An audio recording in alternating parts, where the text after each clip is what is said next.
We're fucking so on. The apartment blew up, so we gotta upgrade to a house. Yeah. Insurance worked out great.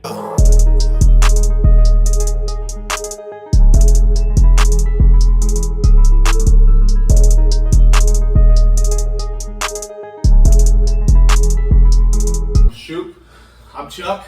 and we're getting a little bit close and personal today. Yeah. But same great content as always. Yep. You know how it is. Gotta get it going. For this one, we're taking it to the West Coast for our final division recap. It's been a blessing for you guys to be here with us as we recap every division as we inch closer and closer to the NFL season. Oh yeah, baby. I'm But- excited. You know, we've been getting a lot of headline recently, and we've been so satisfied from this headline that I figured that we just go back to our roots, you know? Yeah. Throw it back a little.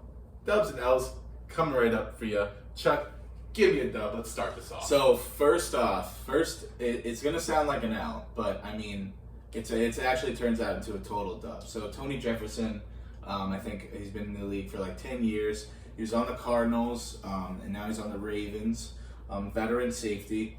So apparently Tony, his whole career, he has been playing blind. He put out a tweet yesterday, and it read something like this: I can't even lie, I stopped wearing my glasses years ago, and that might have been the dumbest thing I've done. I can see so much clearer and further with my glasses. It's wild. Are you kidding me? Yeah, so I saw this tweet, retweeted it immediately. It sounds like an L because he does sound really dumb, but he's not dumb. He's probably going to have the sickest season ever. He's found glasses. He's wearing contacts now. So he should have been my breakout player for the AFC North review. And now he is my breakout player, Tony Jefferson II.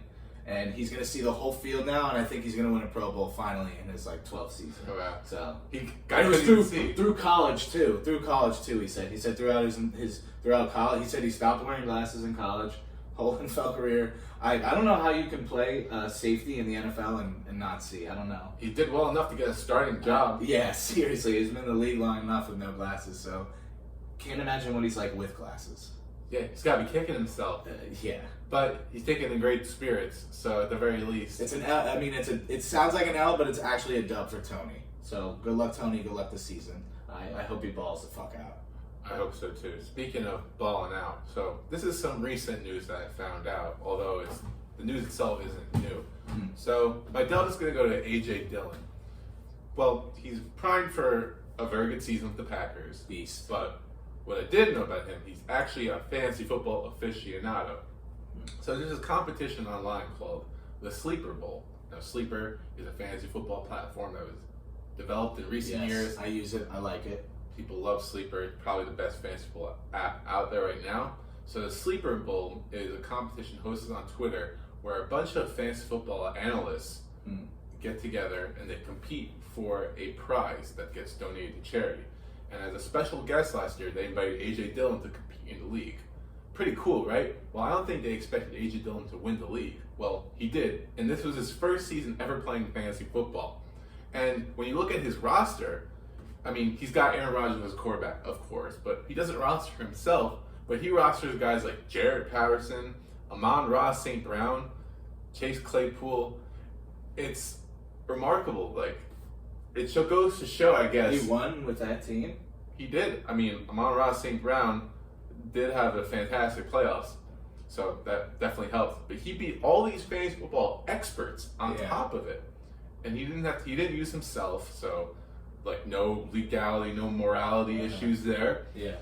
Very impressive, honestly. Wow. And he's coming back again to defend his title, and he's bringing in Falcons rookie running back Tyler Algier to also compete in that league. So if one of those two wins again, these fantasy football experts, they gotta start working at Burger King or something. Yeah, they gotta get a plan B.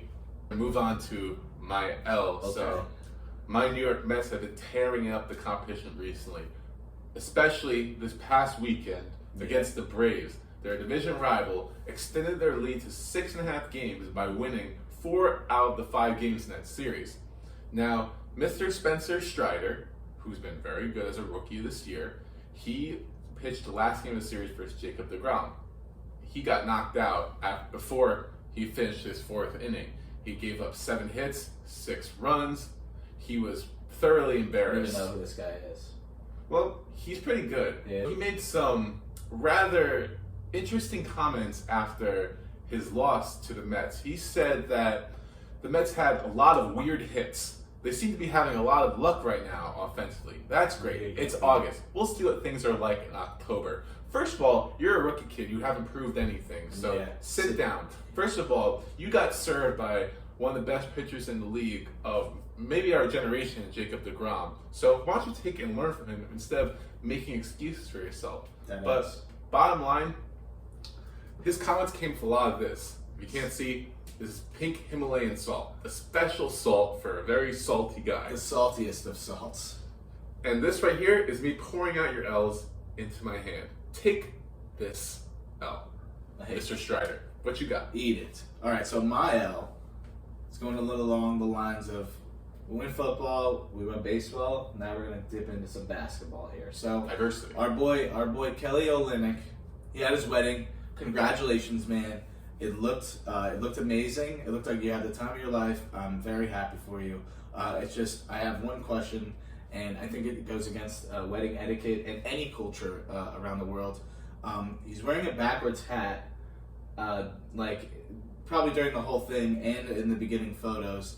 I don't know, like if the parents of the wife like would be happy. I don't know if his own parents would be happy. Maybe they just don't care. I mean, he makes millions, like he could do whatever he wants. But I don't think that's a good look, wearing a backwards hat at your wedding, especially in a nice tuxedo. And you look nice in it, and it's just like the backwards hat. I don't know. And it looked like the backwards hat didn't have a brim. I think that makes it even worse. I may be a hater, but I don't think a backwards hat is a good look at a wedding. Yeah, looking at these photos right now, it's a little embarrassing. I mean, yes, his wife's very attractive, but you gotta think like, is she okay with it? Like, yeah, they had to have talked about it like before. Yeah, I guess you could say power move. It's just weird. There's no symbolism. It's just like I just feeling like wearing a hat today on like the most special day of my life, so to speak. Now, in all defense, maybe he had like a hair problem, or maybe there was like something he was hiding. Maybe then like this guy's got long, luscious locks. Yeah, you got good looking hair, Kelly. Yeah, exactly. Couldn't agree more. Like, show that shit. And this is what goes on in the NBA offseason, gentlemen and ladies. Yes, and now it goes to 0 days where there hasn't been drama in the NBA. Yep, still at 0. Resetting the count. Yes, we're going to reset the count on our division talk, but we'll be right back. Let's check the audio before we go further. Okay. Just in case. Okay. Yeah. Just in case something isn't right, because we are a little bit farther